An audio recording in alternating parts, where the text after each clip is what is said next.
Good morning, you guys. I hope you're doing well. Somebody had asked about an update on the chicken coop for ventilation, things like that. So I'm going to run you through the whole system and how it's kind of changing and evolving. So that other video was not very complete anyway. So here's my feed storage. It's a 55-gallon drum. This morning I'm cleaning out the coop, so I got my wheelbarrow full of chicken poop, nice and nasty. And come on in.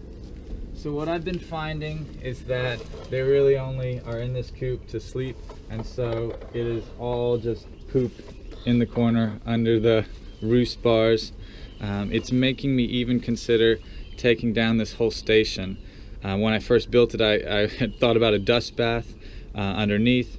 That was just a total failure, so there's a dust bath outside in the run. And then the other thing is that the nipple waters, they really don't perform, maybe even don't. I never really followed through on the training, so I'm going to switch it over to drinker cups and see how that goes. But basically I just picked up the poop across that back edge and thinking of how to catch it efficiently. But with the pitchfork, it went out the door straight into the wheelbarrow pretty efficiently. So here's the auto door. Here's the battery box system. It is incubator warehouse, there it says. I knew I got it somewhere. All right, so these batteries were free, actually. It was after an estate and just needed to be cleared out. They're not all great, but they're doing the job, and it's all connected to a 30-watt panel that is way over there, and I will poof. We're up on top of this magical yoga deck slash bee station. They're all asleep, it's too cold. And here's a 30-watt solar panel. It's right above the coop. And the chickens are all running over to see us.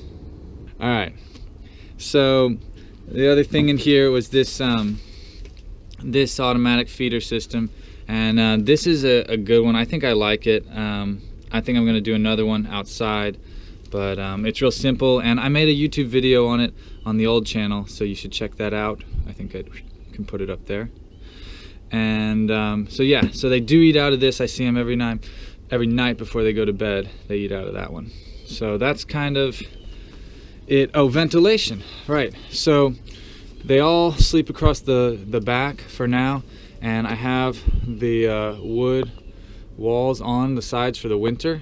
It's something that is going to come off for summer ventilation, because I already felt a little bit back in September how hot it could be. So it's just ventilated across the top, so there's a good airflow up and out, and I've used welded wire mesh, hardware cloth, sorry. So it's all pretty well sealed up at the top for any sort of big predators. This guy is rat proof but not mouse proof as far as gaps in the hardware cloth. And let's see, any other updates? That's about it. We're not laying eggs yet, so let's go out to the run out there. All right, so let's see, I just gave them their food for the day. The feeder system is still evolving, but right now I just dump it in these trays, and I think that is going to be a long-term solution. They're playing with some bread underneath over there, and there's a lot of ladies in here. So I have water here, and this is going to change with the drinker cups. Probably just have one in the coop and then one at the far end full of drinker cups in a big tank.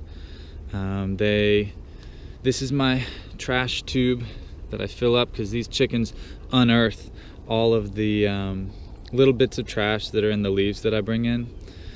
This is another feeder. It's I had the pipe, but more expensive than the kitty litter tub.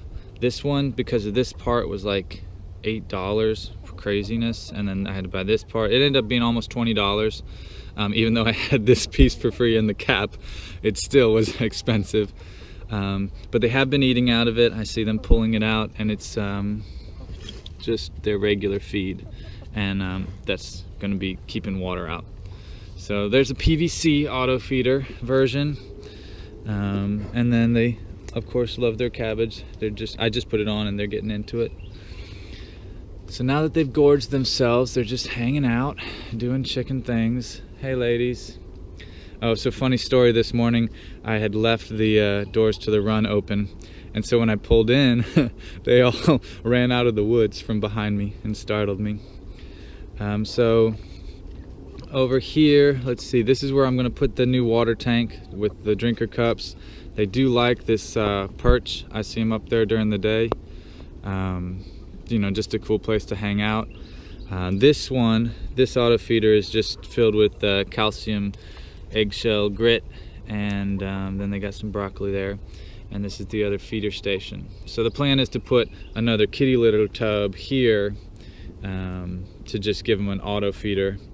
But again, I think, you know, Justin Rhodes made a great video about just not necessarily overfeeding or them needing access all the time. So what else?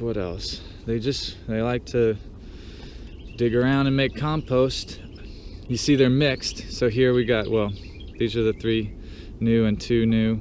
But they mix pretty well now. They all sleep together well.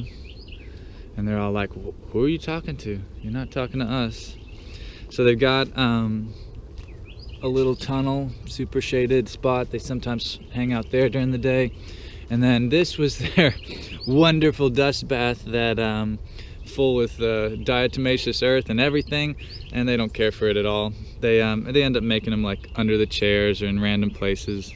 It's real dry right now.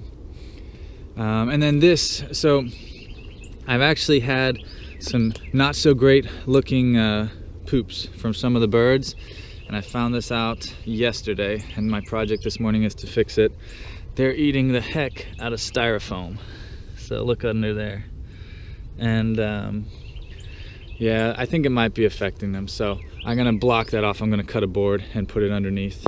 And then they do have an auto soldier fly feeder. It's totally stopped for the winter, but there'll still be some flies and maggots in here.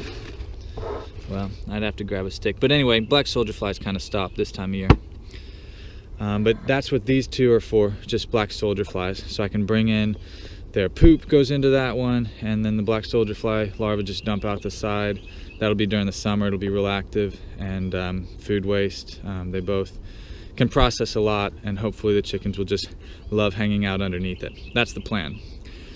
Here are the drinker cups, in case you're not familiar with them. Seems like a good, simple design. And I bought the ones that come with the backing, so you can really clamp down on whatever you're putting them into. And since I should show you, the chickens like tomatoes, so we can feed it to them. Hope you guys enjoyed the video, and I'll catch y'all next time. Peace.